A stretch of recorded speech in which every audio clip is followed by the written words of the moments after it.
News of a mysterious lung disease in Wuhan had been around for weeks.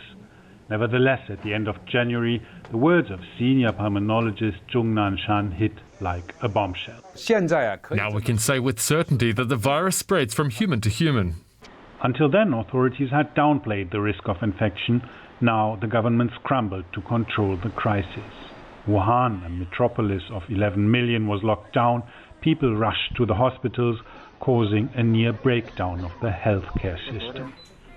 Throughout most of China, like here in Beijing, many started isolating themselves at home. People are reacting much faster than the authorities, so the situation isn't that bad. Soon after, museums, schools and businesses were shut down, transport links cancelled, effectively bringing public life to an end. This is usually a bustling commercial street. Tourists who visit Beijing usually come to spend time here. Today, I'm the only one. Anxiety turned into anger when Li Wenliang died, a doctor who first tried to warn his colleagues about the epidemic, but was silenced by the police. The news triggered an outpouring of anger and grief on the internet. When people mourn Li Wenliang, they express their resistance. The government countered with a propaganda push while continuing its offensive against the outbreak. Eventually, the drastic measures paid off. In March, infection rates started declining. Schools reopened in many places, just as more and more countries were starting their own COVID crisis.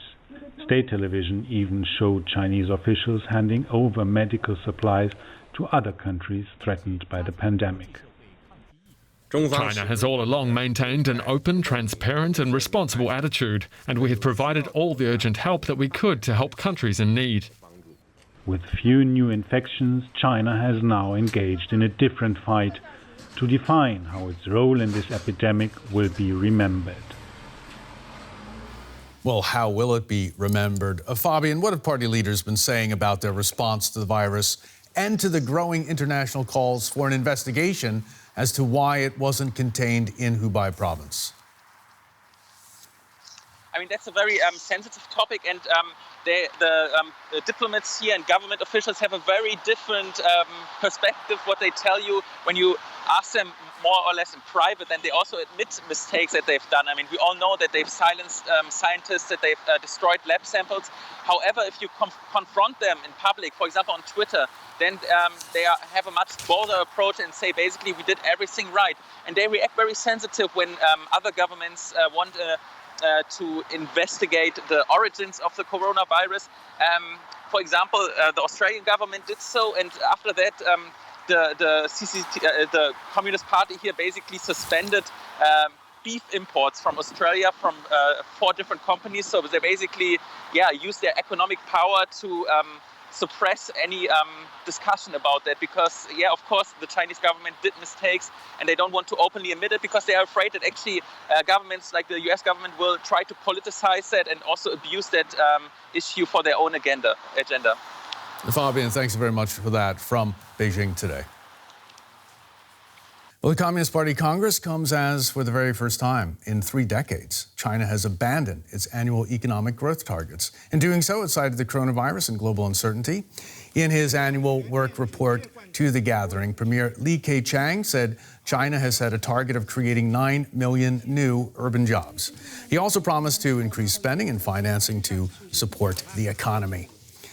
The economy contracted by 7% in the first quarter of this year alone. Clifford Coonan from DW Business is with us now. He's covered the National People's Congress for 14 years in a row, and he's never seen one like this one. Good morning to you, Clifford.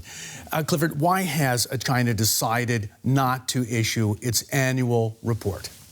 Well, I think one of the things that we're seeing this year that in stark contrast to previous years is we've never had so many variables out there. You've got the pandemic, you've got uncertainties about trade. China is to some extent further ahead coming out of the pandemic than other countries, but at the same time it's very reliant on other countries for its exports and for international trade. So there just isn't enough certainty out there, I think, for China to be able to say with authority that this is what the growth forecast is going to be. And I think key to this as well is the fact that the relationship with America is so under pressure at the moment. It really is. America's taking an increasingly tough line on Beijing, and a new study shows 40% of Americans say they will not buy Chinese products. I mean, this is amazing. I mean, we've seen a lot of negative comments from Donald Trump, but I think a lot of people still hold China responsible for the pandemic. And I think it's also highlighted a lot of areas where trade has been problematic. And I think the relationship is under pressure, not just political pressure, but it's also America is changing the way it looks at things like the supply chain, where it's going to have things made. We're seeing a lot more things going back to America. China is becoming more expensive. Other countries in the region are becoming more attractive because they're seen as more natural allies than China. So the political is feeding very much into the economic. Okay, when you talk about supply chain, the pandemic we're having right now, we have to talk about pharmaceuticals. China makes almost all of America's drugs. It's not alone on this. That's a problem, isn't it? It is. I mean, we've always talked about food supply and guaranteeing food supply. The pandemic has shown that the supply of medicine is so important. I think the pandemic highlighted just how dependent countries, developed countries in the West are on other sources of supply for their pharmaceuticals, and particularly when political tensions start to creep in to the relationship, as we've seen with China, suddenly people are worried about where they're going to get the pharmaceuticals from. It's the same thing with the development of a vaccine. If China gets the vaccine first, what's that going to mean for the US? Will China, the US says it wants its vaccine first. Europe is saying it wants its vaccines first. So we're seeing a lot of areas like that with the pharmaceuticals and the supply chain. In this downturn, this global downturn, the Chinese middle class has been hard hit. Millions of people out of work. What's China going to do to get its factories open again? Well, one of the things from Li Keqiang's work report today was the focus of stimulus on getting people working again. They're going to spend and they're going to try and encourage people to get out there again. A lot of that will be making the economy more flexible and reducing the reliance maybe on state-owned enterprises. But again, this is a big political issue in China. So there's a lot of challenges ahead to see how these will actually unroll in the end and get the world's second biggest economy, after all, up and running again. Okay, we'll have more from you as this Congress moves forward. Thanks very much for that, Clifford. Let's take a look now at some of today's other coronavirus developments. Brazil suffered a record of 1,188 corona deaths on Thursday. It's fast approaching Russia to become the world's second largest infection hotspot behind the U.S. And the U.S. has secured about a third of the first 1 billion doses planned for AstraZeneca's experimental vaccine by pledging some $1.2 billion. India is preparing to resume domestic flights within days. The country's civil aviation ministry has proposed rules including protective suits and goggles for flight attendants and no food served on board. And healthcare workers in Britain and Thailand have started taking part in a trial to determine whether 2 anti-malarial drugs can prevent COVID-19, including one that President Trump says he has been taking.